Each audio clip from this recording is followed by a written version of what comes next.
Welcome back, everybody, to the show this week. I'm joined by Greg Kazmierski, right? Or did I butcher it? Got it. I got Good. it. All right, good. Greg, man, it's great to have you on. Coming from Southeast Ohio. Greg, welcome to the show, dude. Thanks for having me, man. I'm really excited. I always like to talk deer, even if we're in the beginning part of the year. There's a lot of fun stuff to be doing in the woods right now, so excited to be here. Yeah, absolutely. And I couldn't agree more. And that's where I want this conversation to really drive, just because by the time this airs, that's what will be people will be winding down of licking their lumps and bruises or picking up their trophies, whatever you see fit. And then it's going to start to change a little bit of their mind's frame of, okay, now it's time to get back out there and do a little bit of scouting and along those lines. But, Greg, like I said, coming from Southeast Ohio, I finally had a chance to hunt Ohio this past year, which I went with a good friend of mine, hunted some of his property, and along those lines, got my butt kicked on that hill country type stuff. But man, I saw some really cool deer. I'm excited to get back there next year, which I'm excited to talk a little bit about with some of my buddies about those hunts and along those lines. But Greg, man, give our listeners, give me, coming from afar, you are doing some awesome work on social media, and I want you to explain that a little bit as well. But give the audience and myself a quick introduction of who you are, what you do, and what we're in store for today. Yeah, so like you said, I'm from Southeast Ohio here. That's where I live now. I actually was born and raised in the northern lower peninsula of Michigan, Okay. and spent most of my life there. Grew up, college, everything up there, and then a couple of years ago, my wife and I actually moved down to Ohio. I started traveling to Ohio for out-of-state public land hunts back in like 2018, I think it was, and just really fell in love with everything that the state had to offer, and made a lot of trips down here from Michigan. It was like the state land I hunted, it was like a 5 hour drive one way. And I remember my second year coming down, I set a goal to make a one trip a month for the whole 12 months of the year at least, whether it was scouting or hunting. And I just got consumed in the quality of deer, the culture, the people down here, everything about it. I just really loved it. And whitetails have always been a passion of mine, it was a big reason why we moved to Ohio, was for me to chase some of my professional dreams of really just finding a way to get plugged in, working in the industry. Early on, I was doing just really anything I could. Like when I was in college, I had like my own mineral mix that I made for people to use out in the woods. I helped a guy that had a outdoor brand. I was just doing like marketing and stuff for him, and I was always doing habitat work, which is what I do mainly now. So I work as a habitat consultant where I work with landowners all over the Appalachia area, and I design their properties and help them manage their habitat just to really increase the hunting experiences they have on their properties. I do that in Ohio. I go over to Indiana sometimes, but mainly it's Ohio, Kentucky, West Virginia, Virginia, and then a little bit up into PA as well. And then on top of that, I also am a licensed realtor here in the state of Ohio, and I strictly focus on recreational land and really plug people in with the habitat design. Okay. I like to help people buy the properties, design them, improve them, and then they either stick around and hunt them for generational type stuff, or they sell and move on to a bigger piece of property. So really everything I do professionally is centered around whitetails. Just because it's my true passion. So I found a way to merge that in and actually be able to make a living off of it. So I consider myself really lucky. That's pretty awesome, man. So let me ask you this question: when it comes to designing these properties and helping people out, like when they already have a piece of property, right? Like if you know, John Doe has this piece and he says, "Man, Greg, I have deer, but they're not keeping or anything along those lines." When you look at that blank slate of what things that you could do, what are some of those things that you really try to drive to these, your clients basically, that are some of the key important factors that maybe leads to a little bit of success for them? Yeah, so that really varies from one person to the next, which is why anytime I start working with somebody new, the first thing I do is just really take a lot of time to get to know them on a personal level. and just understand what exactly it is that they're trying to get out of working with me. First off, to make sure that what I'm going to provide to them is of value, and to make sure that the design that I put together for them is going to help them achieve whatever types of whitetail goals that they have. Because I work with people that are just buying property, maybe have only been hunting for a couple years, and they Mm, really want a better understanding of the basics of how do I properly access stand locations, hunt those stand locations on the right winds, why would a deer be in front of me at that stand location? And then it's all the way up to guys that are very dedicated whitetail hunters, and they either don't have a lot of time to put together a plan for a property, or they are just looking for that second opinion. Maybe they're overlooking something. So I'm really just trying to plug these designs in based off of what that landowner is looking to get out of the property. And each one looks really different, but mhm. in a general sense, what we're trying to do is find those opportunities for food, whether that be bringing food on the property, using neighboring lands, like if we're in ag country, we're going to rely on that, and then creating bedding areas, travel corridors, and kind of having it just really all sync together, and then placing in those prime stand locations to keep things low impact, but also have those high odds opportunities throughout the piece. Nice. Um, so let me ask you this question, Greg. I know my dad has always talked about like, oh, I want to buy some property somewhere along those lines. What is that process like if, someone like say myself or my dad or a listener, like what does that look like for you? Like if we were to hire you along those lines? Yeah, so that's really going to be a similar process if I'm just getting hired on by somebody to do a design on a piece of property. I'm going to take that time on the front end to really get to know you and what are you looking to get out of this property, because that is so different for so many different people as well, Mhm. where you may just be looking, I want to buy this 20, 40 acre piece of property, improve it because eventually 10 years from now, I want to own a 300 acre mega farm that I can just manage to a T. Some people just want a 40-acre piece they can build a home on, and they can live there, and then they can hunt right out of their backyard. And so I'm going to take that time on the front end to get to know, okay, what is it that you're looking to get out of this property size wise? And then we're just going to start looking for those properties. I'm going to go there with you, make sure that we are finding the right property for you. And, on those visits, I'm typically drawing up the design in my head and like really deciding, can we achieve the goals you want to get out of this piece with what this piece has to offer?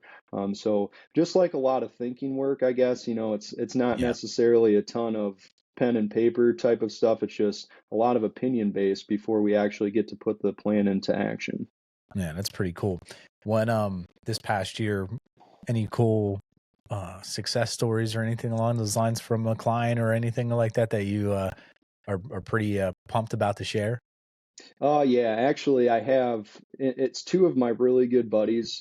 They've been hunting with me. We started going on out of state hunting trips. I mentioned down here to Ohio. We also go out to Wisconsin as well, and we started doing that in 2018. And they're just like two of my ride or die guys. Like we scout together, Mhm. hunt together, do all that stuff. They bought their first piece of property this year. It was only a 10-acre piece that had a house on it as well, and I put together a design with them on it. And with it being 10 acres, it was very small. So we only had a couple of stand locations on there, and we really tried to optimize it for a late season opportunity. And they just completely stayed out of there all fall. We did our hunting trips and stuff. And they went back there at the end of the season, and they were able to tag a buck on their property. Just to be able to see that work in the first year, like having our plan be like, okay, we're going to set this up so that way these bucks get pushed into here for like a late season type of setup. We're going to plant the food for a late season plot, and then to be able to see it just plan out, like, because we put this into play. Like I went on their property back in June of 2023, and Yeah. then just 7 months later they sent me a picture of that buck on the ground. It's just like, it's really cool, and that was probably my favorite one just because I've been so close with those guys and spend so much time with them out in the woods. I was just really happy to see them get that on their first piece. And it just shows that, even a 10-acre parcel, you can do something on that and have a really good hunting experience on there. Yeah, that's pretty neat. Now, you've been pretty busy, obviously, doing the whole retail or realtor stuff, doing the whole designing properties and helping people out. And like I said earlier in the introduction, you're really active on social media. You do a bunch of things. So, man, what are some things that you've been up to recently that you could help us out with? Oh yeah, so I try to go like season based, earlier back in like October, November, I was doing a lot of like strategy type stuff on social media where I was sharing with people just different places in like the hill country, like what I'm setting up on, just all of that good stuff. And then now kind of transitioning more into the habitat work, the scouting opportunities, everything like that. I actually just put together a an ebook that goes into how to use the Onyx Hunt app, and then also a breakdown of different terrain features, just like how to read a topo map, and then a little bit into like my scouting process for a full year. And I just really tried to go into detail. And honestly, like my goal with anything I do on social media is just to help people any way that I can. I'm not saying by any means that I'm an expert. I follow a lot of really smart and better hunters than I do, but I've learned a lot along the way because I Mhm. spend a ton of time in the woods. Whether it's working with somebody on their property or just me going out scouting and hunting. I spend a lot of time and I've learned a lot along the way. And a lot of the stuff I've learned can be broken down into these short little consumable bits of information, which is what I started doing on social media. So just a really good way for me to give back to the hunting community. I really think that we need to focus more on like helping each other out rather than, Agreed. hey, this is the secret sauce and I'm not going to share this with you because I want to keep it for myself. Like I've never been a part of that. And I get just as much joy in watching other people succeed as I do for myself. So that's really like what I'm aiming to do with all of my social media stuff. No, that's awesome. And like I said, I pinned a couple where I was like, I'm saving that one. Like I said, great talking points, just some really good things. And what's really too uh seeing some of the comments on it where people are like, man, finally a really good informative hunting page or something along those lines. So it's really neat to see that you do a really good job of the animation, all that type of stuff. So you just said you have like your scouting process. And this past year, Greg, just to kind of give you a quick lowdown, this past spring was my first spring in 8, 10 years that I had without coaching. I got out a lot more. I was doing a lot of things for Tethered as far as creating content. So I was in the woods, kind of like what you were saying. It was like kind of like a little side gig where it forced me to be out there a little bit more than I was used to. So it was almost like double the time because one, I had it, and then two, I needed to be out there type of ordeal. Man, it helped me out tremendously locally where I live. Back at home in northeastern Pennsylvania, I scouted probably about the same or maybe a little bit more, and I had success there as well. Kind of like you said, timed it up perfectly along those lines during the season and had success.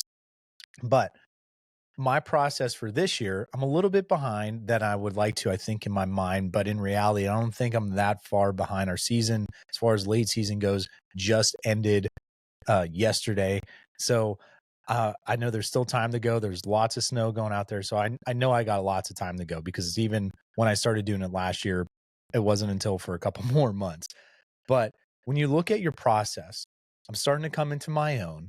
What is your process now that, like, again, you work with clients, you've been doing it for yourself for a long time? What does that look like for you? Maybe on a major macro level, and then how can you maybe talk a little bit about it in micro pieces? Yeah, so on that macro type level, for me now, just with like where the phase I am in my life, with working with so many people on properties and showing people properties and all over Southeast, even up into like Northeast Ohio, I go for the real estate side. I'm literally all over the place. I Mhm. still hunt a lot of public land. It's just like I cut my teeth on public land and I learned so much that I think it's a part of me that's never going to die. I just really love the challenge of it. And there's always like that elusive idea of tagging like that monster public land buck. That always just keeps me coming back, and I've been so close. Like it just makes me want to keep doing it. And Right. with where I am in life now, though, I focus more on getting a lot of really good spots and then kind of watching how they develop year over year. So with me traveling, so like for example, tomorrow I'm headed down to do a property visit in Kentucky, and I'm going to be down there until probably about like 1, 2 o'clock, and that's going to be right over the Ohio River. So I know that I'll have a couple of hours of daylight at the end of the day to just go in and do a speed scout on a place that I've already picked out on the map, just like a small piece, because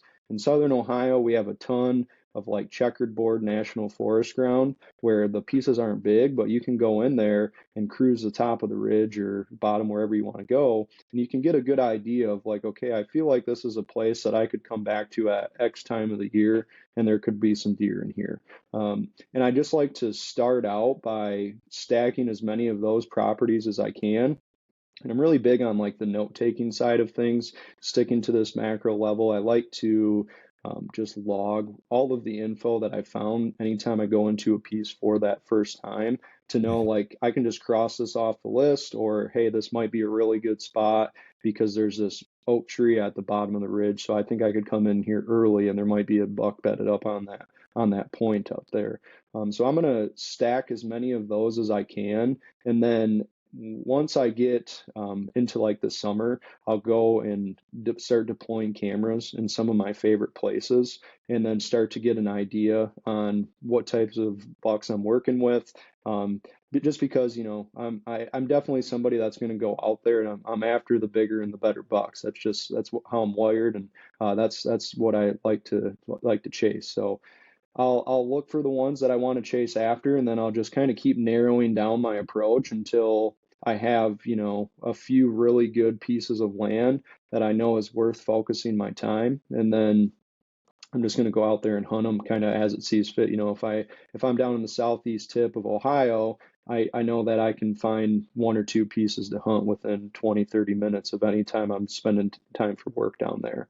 And then more so on like the micro level, I have a few places that I've been hunting since 2018, a few pieces of Mhm. public ground, and now I've got access to some private property as well. I look at like more those as like more like the home turf type place where I understand how the deer are using that specific piece. On the private land, I have the opportunity to implement these habitat projects to really get the deer to use it the way I want them to. So between that and then just understanding how the deer use those home ground public pieces, I have a very specific approach where I know that this ridge top is going to give me a very good opportunity from, say, October 12th to the 16th through historical trail cam data, stand sites, everything like that. So I know that, like, for that spot that I'm talking about, if I have a day off of work between the 12th and the 16th and the wind's right, I'm going to that tree. Like, I already have the tree picked out. So Yeah. as I become more comfortable with places, I narrow it down. So like I know I can go in and have a really good hunt in one tree, where if I'm just broadly casting a net, I'm just going to go and look for like the best thing on a piece I've never been into. Yeah. So when we look at this, if this airs in February here, what should an individual be maybe looking at or potentially coming up with a game plan as far as getting their scouting mission work together? I think the best place to start is having an understanding of what time of the year are you going to be hunting wherever you're scouting around. If Great. it's your home, if it's your home piece and you have the whole season to hunt it, that's a completely different approach than when me and my buddies hop in the car for the weekend and go to southern Wisconsin, and we know that we're only going to be out there the first week of November. So if it's a piece that's like my home base, that's when I'm really going to break it down and try to understand those seasonal shifts of how can I hunt said buck in the beginning of the season, and where is he going to go as he reacts to the pressure and the changes throughout the fall. Where if I'm just going for like my out of state rut hunt, well, I'm just going to strictly find the best rut funnels and take into account all of the outside factors of, okay, I know that this food source is planted in the ag field, and last time that field was beans, this was a really hot pinch point. Or last time that field was corn, that pinch point over there was way hotter. And looking at like those macro factors of like what has the biggest influence on those specific pinch points, because I feel like when I know I only have a week in a tree in a certain area, I want to put as much time in the tree as possible, because just the nature of the places I hunt on trips like that, Mm-hmm. it can happen at any time. Like for my trail cameras this year, I had a shooter buck in daylight on October 31st and November 4th, but I was only able to hunt it on November 1st and 2nd. So it's like if I could have Yeah. got that full week, likely I would have had an opportunity, but I was sandwiched right in the middle of the best days to be in that tree. Right. So let's break this down, because I really like that terminology of home base versus like a specific week, whether that specific week could be in your home base or out of state. And that was kind of the trouble, and even still some of the trouble sometimes on the property that I'll hunt in northeastern Pennsylvania, with hunting either one of the more mature bucks. And you kind of key in on where doe are and all that type of stuff. So when you look at going out there right now, and it's March, let's just say we're getting out there, we're deciphering that sign. How do you decipher, like, okay, this could be that early season time frame? And you kind of alluded to it earlier when you were saying about maybe being at the bottom and there was an oak tree. Like, that is where I think personally I struggled a couple of years ago. Was like, oh, I overlooked those things, right? Like I would just be like, rubs, great, cool, great. And you mark those down and you're like, oh, this was just littered with sign. And then you go hunt it the next year and there's nothing there, right? Yeah. You know what I mean? Like you just kind of, like I said, it has evolved, and I've gotten so much better, and I feel a lot more confident in those abilities and my understandings with that. I guess to kind of have you elaborate on, how do you decipher, whether it is home base or out of state, the timing of when you would go in there to hunt based off of that postseason sign that you're finding? Yeah, so that's really going to come down to um, when I'm in a particular area. So say like, let's just for example use I'm on a home base and I know this particular ridge system really well. I'm going to look for when do I feel like I have my best opportunity to come in here and tag the buck that I'm after. So if we're going to look at it from, say, I know of a place that I want to look, okay, I'm specifically going out and I'm trying to target early season opportunities. If I'm going to do that on my home base, now I Mhm. have this booklet of places where I know I can go and focus in the early season. One of my favorite early season targets are white oak trees. So what I'll do first to start really understanding, like, okay, how can I pick the right tree? First Mhm. thing I'm going to do is go through an area, and to add a little context to this, a lot of my early season stuff is done around like farm country, so there's not as Okay. much timber, not as many places for these bucks to be bedded. I'm going to look for all of the oak trees in this farm country. So when there's limited timber, there's really not that many places white oaks can be. So I'm going to go through and I'm going to mark all of those out. And if I'm continuing to scout through that day, I'm going to try to understand and identify where can all of the places these bucks are bedded specifically, or where would they be coming from that bedding area into this oak tree. And I'll go and look and try to identify the entry routes from bed to food, because I think like those white oak trees are a really good opportunity early on, especially like right around opening day. Mhm. And I will go and I'll identify all of those opportunities on whatever property I'm breaking down. And then I'll come back in beginning of September. Like I'll go the first couple of days. I love getting out there on Labor Day weekend because typically there's nobody out there, for one, because everybody's out on vacation. It's still nice weather, and you can tell which white oak trees are producing. So at that time, I can go out there. I already have my spots marked, so I can plan that route and I can be super efficient. And all I'm doing is going and looking, okay, oak tree A, C, and F all are loaded with white oaks, and then I can go right back and hang my trail cameras accordingly, and I can see, okay, do I have a target buck that I want to go after in one of these spots? So like that's a high level example of how I can break Hmm. down and like target a specific set of parameters for like an early season opportunity.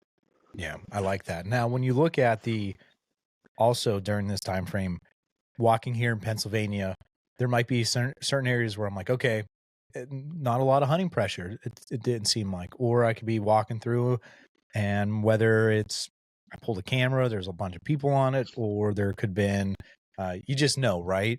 How does that help you either maybe scratch that whole area off entirely, maybe push a little bit in a different direction, maybe look at it as in a different light? What does pressure mean or dictate for you when it comes to your postseason scouting?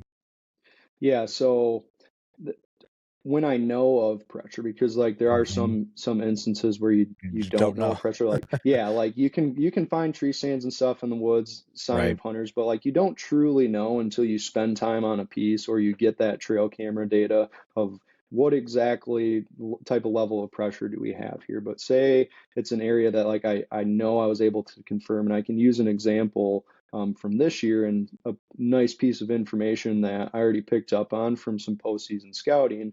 I put one trail camera on this old logging grade, and it ended up getting like I don't even know how many people on there. Like I actually couldn't believe the number of people that were on this trail camera. Like it was insane. And it wasn't just the same people. It was like a lot of different people. Well, I look at pressure as that's not anything that I can control. Like if I'm hunting a piece of public land, I can't control how many guys get to hunt that piece. So instead of it being something that I allow to like dictate my hunt negatively, I try to find a way, okay, how can I use this positively? And what exactly are those deer going to do, particularly the bucks I'm after, to adjust to that pressure? And if I know that's the main in and out for these guys coming into the woods, I had a pretty good idea that the bucks are going to bed in a position that is either looking at that or they have a wind advantage at that. Well, there's a few different little points that set up where they were able to overlook that logging road perfectly.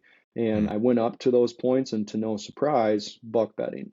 right. And now my wheels started turning of, okay, this buck beds here, and you can kind of break down the wind. You can go into that granular level of detail, and you know they're going to bed there at that certain condition. And you then reverse engineer of like, okay, how can I hunt this buck without him knowing that I'm coming into this area? And it's by backdooring somehow, some way. So I'll use pressure in the sense of I know there's a lot of pressure and try to do the opposite of what everybody else is doing. Like you hear that a lot, and not just hunting, but like if you're talking about business, investing, whatever it is, like Right. people will say, do what the public isn't doing. So if every single person is using that as an access trail, I'm going to find a way to not have to use that as my access trail. And I instantly know that's going to put me in a better position to tag a buck there the next year. Yeah. Well, speaking of access trail, what do you do, or what do you kind of help people out when man, if they are just so limited on their access route opportunities? Because that's the certain spots here in Pennsylvania, whether it's public on private that I hunt, it is sometimes you're just extremely limited. Yep, and that's a big thing that we come across a lot. Like when I'm working on a piece of property with a guy, and for me, if I get into a position and I'm working with the landowner and the access is limited, whether it be because they only have so much physical ability to get into a certain area this one particular way, or the land just doesn't work with us where we have to put bedding and food in an area that would be really good access, whatever that may be, I'm looking at that from a quality over quantity perspective. Now, granted, this is in a situation where we have complete control over that pressure. But there's an amazing thing that happens on a piece of property that's well managed when you limit that pressure and you only hunt stands when you should be hunting them.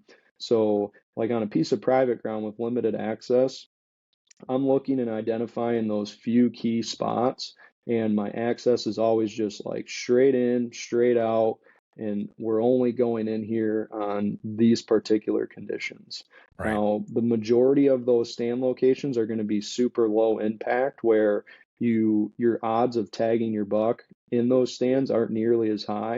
And then we're going to add in a few very high impact stand locations where I make it very, very clear, like, hey, we're only going to be hunting this tree once, maybe two times the whole fall. But that day you go in there You're is going to kill. very likely going to be the day that you're going to tag that buck. Right.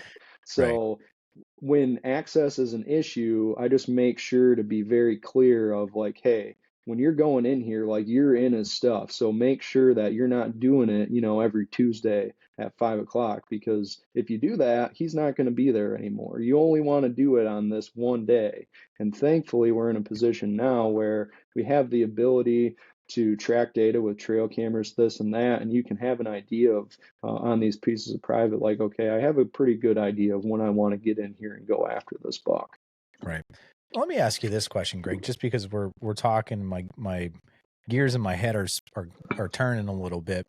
What have you seen as far as deer movement that maybe like surprises you a little bit, and it's not normally the norm or what we constantly hear about or that we read about? Anything along those lines that you jump out and you're like, yeah, historically and normally this is what happens, but man, I've seen a lot of this type of deer movement because of whatever terrain feature or the way the property lays out. Is there anything like that that comes to mind? Because if not, I do have something, and I want to just see what your maybe your experience, if you have anything like that with from my situation.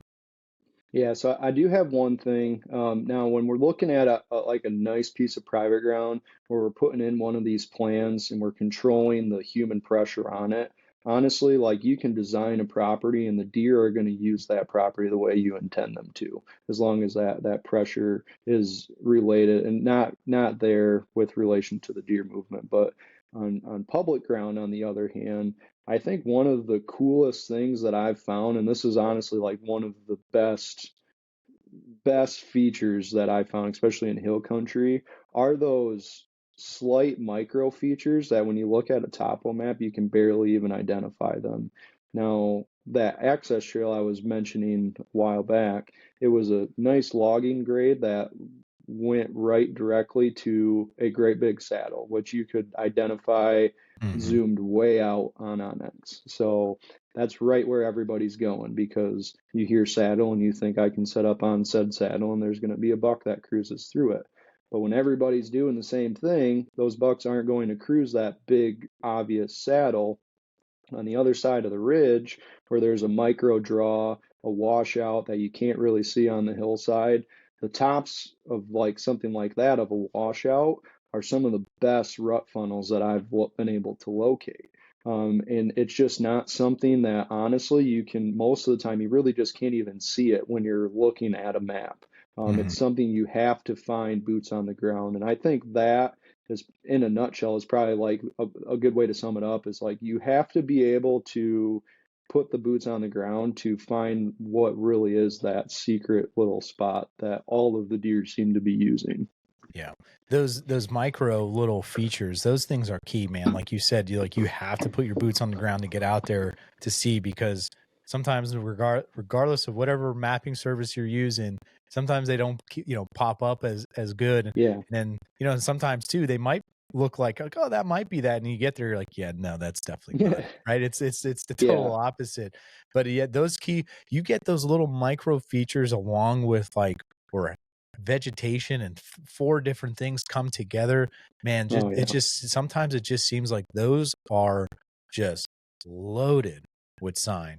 Now yeah, to kind of backtrack, Greg, of what I was saying, like of my situation of like deer movement and the things that I've seen, to kind of give you, and I've talked about it on the podcast too many times, I guess I should say, but when I go back home to northeastern Pennsylvania and hunt the mountain, it is like ridge after ridge after ridge after ridge. Then it's really, for my dad and I, where we, on the side that we hunt, it's a north facing slope.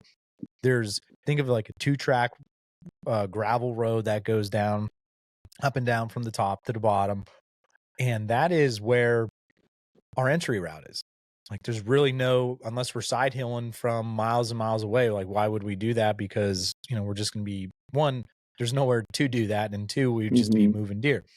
So with that, man, we've noticed, a couple of years ago when this whole, like, oh, you need to be further back, you need to do this, do that. Like, growing up, my dad and I, we only hunted a couple 100 yards from that road. And we would see deer. I would shoot deer, it seemed like, every single year, right? And a couple of years ago, I was like, I need to get in a little bit more deeper into nastier stuff. But I didn't really come across as many deer. And then you put these cameras closer to those roads, to the road, and you hunt a little bit closer. You watch and see how the deer move. Man, these deer move parallel with that 2-track road, 15 to 20, 30 yards max. It seems like when they're going up and down, like as far as like when they're moving from bed to feed. It is fascinating to see because it's real thick brush too. Like, I mean, you could be walking, they may not even see you, or you don't even see them. You hear them, but you don't see them because of how thick and nasty it is. I was just curious just to see like what some of those, I just found it fascinating that for how big that mountain is, for how thick and nasty it is, those deer just love being parallel with that road, and they will just up and down it as close to it as possible. Yeah, I definitely see that here as well, whether I'm up in the hills or over in farm country, whatever it may be. And I feel like it there's a few reasons why, in my opinion anyway. The first is it's an edge, no different than a cut tree line, that vegetation change, or a river, a creek, whatever it may be. But I always feel like these deer are so good at living like right on the other side of very dangerous territory. And I see that a lot down here too. I see it more with like hiking trails, horse trails, that type of thing, where though you can slip in to the timber off of the trail like 20 yards, and there's that parallel trail running right down the edge of it. Hang a trail camera on it, and you see, oh my gosh, there's a lot of deer using this. Between that and then like the little area that's right next to a parking lot, that little thicket, you'll see deer activity in there as well. And I just think that they get pushed around so much that the only areas sometimes that people aren't disturbing might be that little pocket of brush that's right off of the parking lot or right next to the road system, whatever it may be. And, they're really good at just tucking away and letting you go by. Like, I don't know if you have any experience with this, but I have a lot of experience where I'll be walking through the woods on a scout all day. You might see one or two deer, but a lot of times, more often than not, if I'm walking and I stop and I either like I'm sitting down to eat lunch or I'm really trying to break down an area looking at a map, I can be standing in one spot for 3 to 5 minutes, and then all of a sudden a group of deer jump up and take off. So, that tells me that there's a lot of times I walk right past these things, and if you're not walking directly at them, you're never going to know they're there. It's kind of like a rabbit, where you can walk and basically step on a rabbit before it's just going to take off like crazy and go to the next brush pile. Well, I feel like deer have kind of adapted the same way, where they'll just tuck in and they'll just wait and wait and wait until they know, like, okay, I have to get out of here now. So that's what's kind of, I feel like, pushes them into these areas that are so close to us, because we're really creatures of habit and we do the same thing again and again, and they're just really good at living right on the edge of danger. Right. I'll tell you what, the one thing listening to podcasts this past year, especially, I would say, I don't know, late spring over the summer, getting ready for hunting season, the key buzzword that I felt like, everything goes always in ebbs and flows, right? Like certain topics and tactics and strategies have their moment. And this year was like the thermal hub. It just seemed like everybody was like thermal hub, thermal hub, thermal hub. Other than that, obviously, and it could be that. What did you get a lot of DMs about this past year, asking you questions about, or anything along those lines that people were looking for some pointers on? That was definitely the big thing was thermal hubs. Part of the reason is because I talk about them a lot. I'm obsessed with them. Like anytime I see one on a map or I get into one, it's just like I'm super fascinated about it, and I feel like each one's so unique that Yep. I can spend so much time in them. But outside of that, I get a ton of stuff about just like trying to understand how to locate buck bedding in Okay. different types of habitat. It's not like it's not easy and it takes a long time. Like I honestly, I've walked around the woods for years before I found what even I could resemble as like my first buck bed. But it's just one of those things like anything else that once you find it once, it's easier to find it the second time. And then as you mark, like for somebody like me that is very diligent about marking the spot, taking notes on it, understanding, okay, this buck would be bedded here on these specific conditions, you can start to have a really good idea from looking at a map on a place you've never been to and say, okay, there's more than likely going to be a buck bed in one of these five locations if there's a buck living on this property. And Right. then you can kind of reverse it. But yeah, I would say that's the biggest thing outside of hubs is buck bedding that people want to know more info on. How important are buck beds to you? It varies really. Okay. Like I definitely have some setups out there where I'm not doing anything but hunting. It might not be an individual bed. Like I don't want to say that, and I don't want to get people caught up on if you find a bed, you're going to be able to kill that buck because there's a lot of studies out there that show that bucks use a ton of different beds. But Mhm. you can hunt certain areas, whether if it has limited cover or certain terrain that you can have a pretty good idea like, hey, this buck's probably going to be bedded if the wind's blowing out of this direction during this time of the year. There's Right. at least a better chance that he's going to be bedded there. And I do a lot of bed-based hunting in the early season because I feel like that's probably my best chance to tag a buck early on. Mhm. But it's not something that I get super caught up on.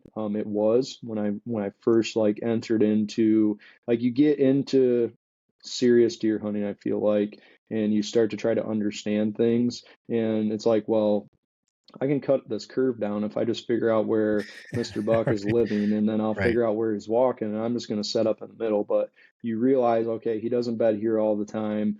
He probably already saw you on the way in, this, that, and everything else, and you start to understand, like, okay, it's not quite that easy.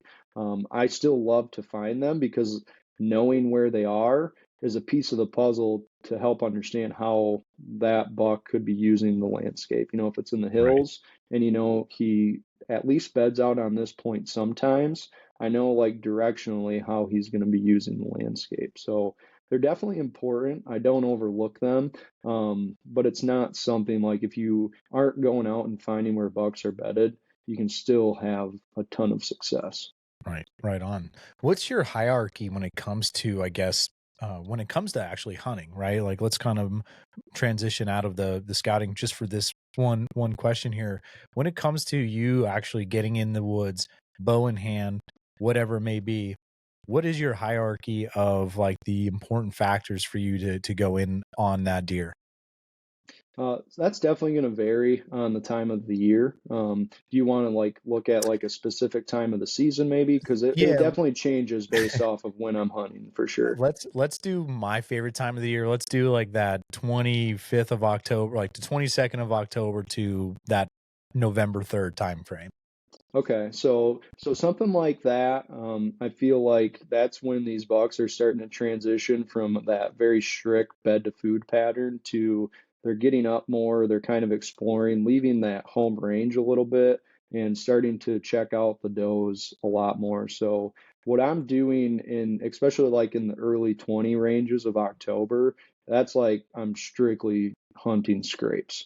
Mhm. And I'm typically hunting scrapes that are adjacent to known buck bedding areas and are on their way to doe bedding. So if I had to do a hierarchy, it would be one, having the scrape location that I know I can get into and hunt and get a chance at that buck. Two, knowing where that buck is bedding area is at least, and then 3, having it be on the direction to head to does. Those are going to be the 3 key factors for me in that time period. As far as the scrapes go, sometimes that they're out there naturally, but I've had really good success with mock scrapes as Nice. well. And I think that if you're very intentional for something like that, like I have mock scrapes that I set up for just inventory purposes, but I have mock scrapes I set up that I'm specifically putting them there for kill scrapes.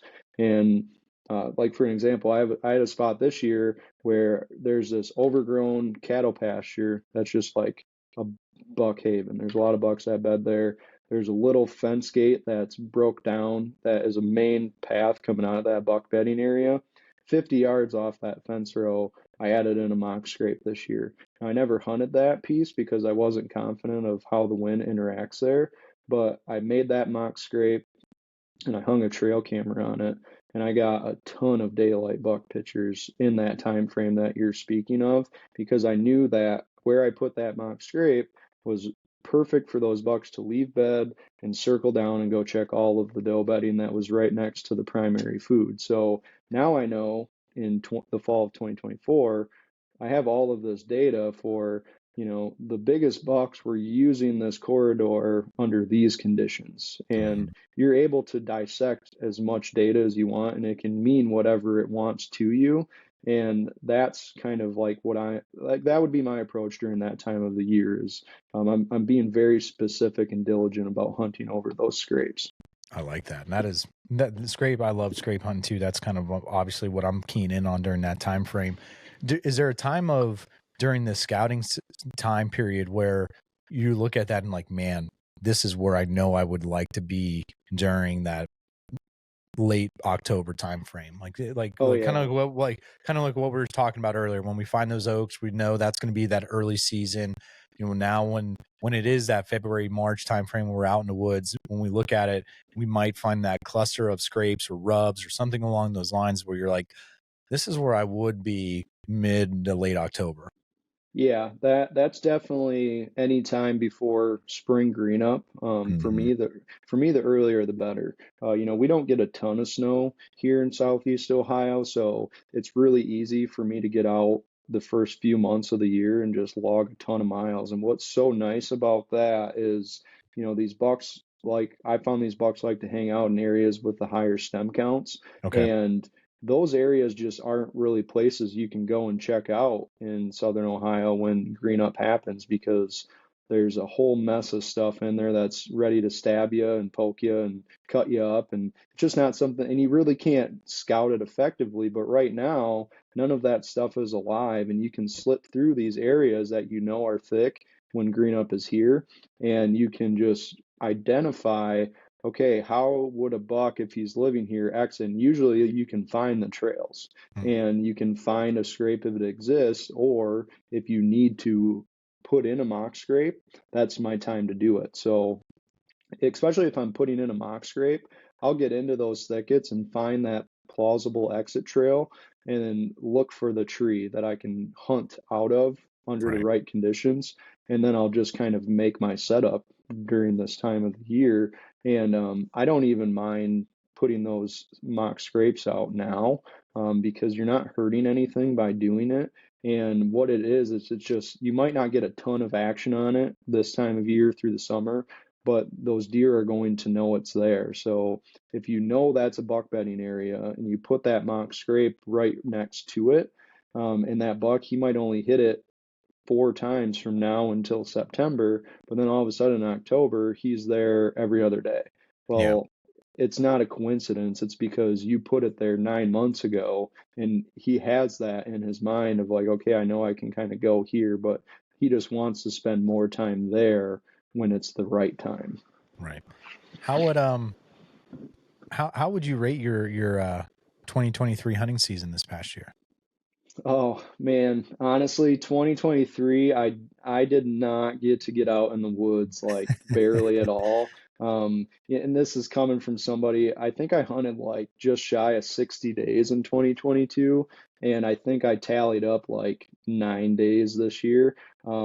it was like a really weird year for me, and it's all good things. I had a really good opportunity to kind of uh, to advance my business to a level where, like, I know in a few years from now, I'm gonna have a lot of free time to hunt in the fall. So I was just kind of like one of those things. I sat down with myself in September. I was like, man, I can sacrifice 1 year for a lot of hunting in the future. So like, yeah, really, I didn't get to hunt a ton, but it's all right because I was out there, I was helping people do their thing, and they had a lot of successful hunts. I still almost filled my tag, and honestly, it's like it's not completely over yet. Yep. We can hunt until beginning of February down here in Ohio, so I have a few cameras out there doing some work for me. I know of a few good late season food sources where if the timing lines up and I don't have anything going, I'll definitely slip out for the afternoon and try to put a tag on one. But yeah, I didn't get out as much as I wanted to, but it's all Yeah. right. Yeah.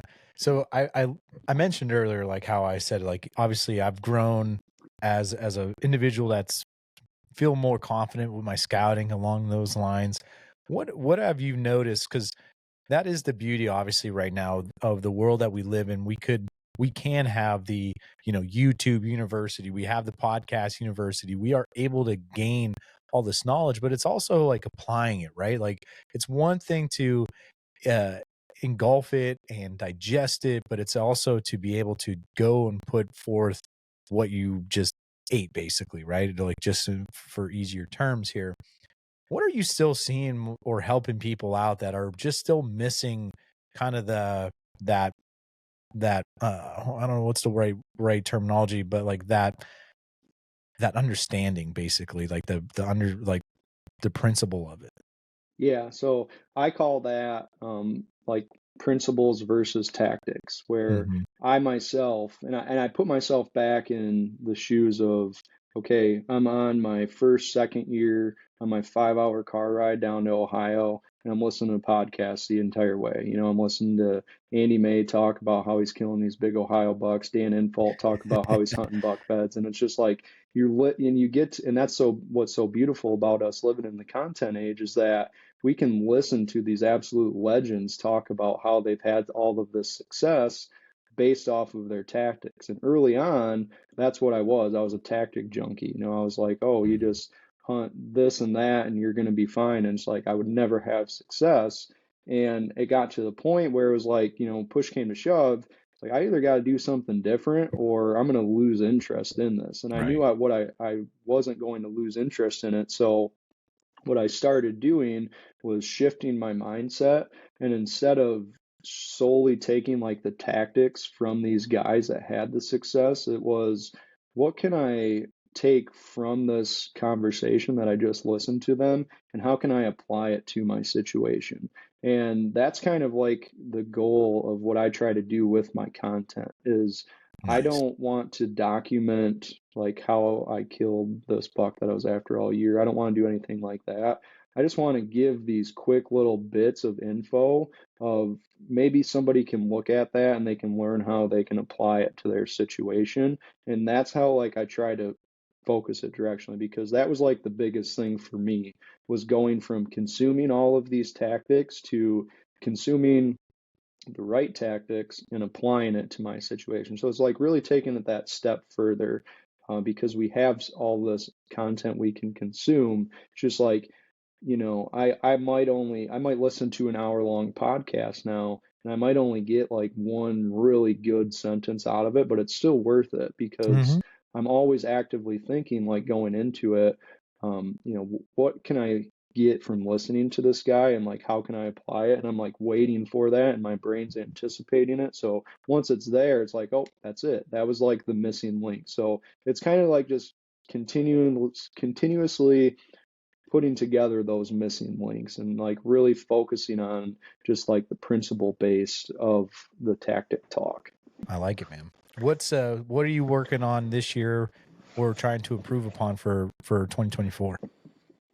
I think for the 2024 season, the main thing that I'm working on, like I feel like my system's pretty well dialed in. Obviously, I'm always making tweaks and adjustments to my approach, my equipment, everything like that. I think I just want to focus on like actually enjoying the days in the woods. That was like the big thing about Yeah. 2023 when I was out there is like I didn't get as many days to hunt. And I found myself when I got in the tree, I was always thinking about like, all right, I got to do this, this, and that the rest of the week. But, you know, you only get so many November 4ths in your life, Yep. and being able to enjoy those times, or like I'm only going to be in my 20s for a couple more years chasing down buck beds in early or late September, you know, it's like, so I just want to live, I want to live in the moment more, just because I just get so caught up on progress and what's next that I forget how beautiful and lucky it is to be able to go out and just hunt that hunt. I like that, man. Okay, one more. What's your favorite whitetail dish? Ooh, I have to say my wife and I have been working pretty hard on perfecting a really nice venison chili, and it's hard for me to top anything venison based outside of that now because it's been being crafted for like the last 5 years, Yeah. and it's dang near perfection at this point. Nice. That's awesome. That's good. Can't go wrong with chili. And man, I'll tell you what, right now too, it's been so cold and everything along Yeah, those lines. Those stews and soups, man, it hits home. Well, I think tonight it's Tuesday, so it's Taco Tuesday. We're gonna do some crunchy soft taco quesadilla, little mixed things. Get my daughter, she loves it. My wife likes it, likes those yeah, as long as it's in that kind of flavor. She just had she's what, a couple weeks post post baby right now, so she's starting to get her meat uh sea legs back under her, I guess you could kind of say. She's yeah. ready for all the meat again. So but that's on our docket for this evening's. But man, Greg, dude, I appreciate you, man, coming on, sharing some wisdom. I could see us doing another one, two, three, four more episodes in the future, man. I loved, enjoyed talking with you, and I liked our flow. So, where can people follow along, find you? And like I said earlier, please plug your Instagram thing because again, those videos are so informative. They're really awesome. Where can people follow along and do and see what you're doing? Yeah, so like you said there on Instagram, that is just going to be Ohio_whitetail_partners. That's definitely where I'm the most active. I do try to work through when people send me DMs and stuff. I have a little bit bigger following now, so it's definitely not always right on top of it. But I get to those as quickly as I can, definitely. You can find a lot of really good content on there. As far as our Whitetail Partners team that we have a YouTube channel, which is just Whitetail Partners on YouTube. We have our website, whitetailpartners.com. If you have any questions and you want to reach out to me specifically outside of DM, you might have a little bit better luck reaching me on my email, which is just greg@whitetailpartners.com. I think that is pretty much all of the best ways that you can find me on the internet. Awesome, man, dude. I appreciate it. I hope you enjoyed this one too. And man, go give Greg a follow. Make sure you probably already do. I'm telling you, because there's not a lot of people doing the content side of things that Greg's doing on social media when it comes to the tactics and strategy. So make sure you're following him with that. And we'll see you next week, everybody. Thanks again for watching. Thanks for listening. Antler up.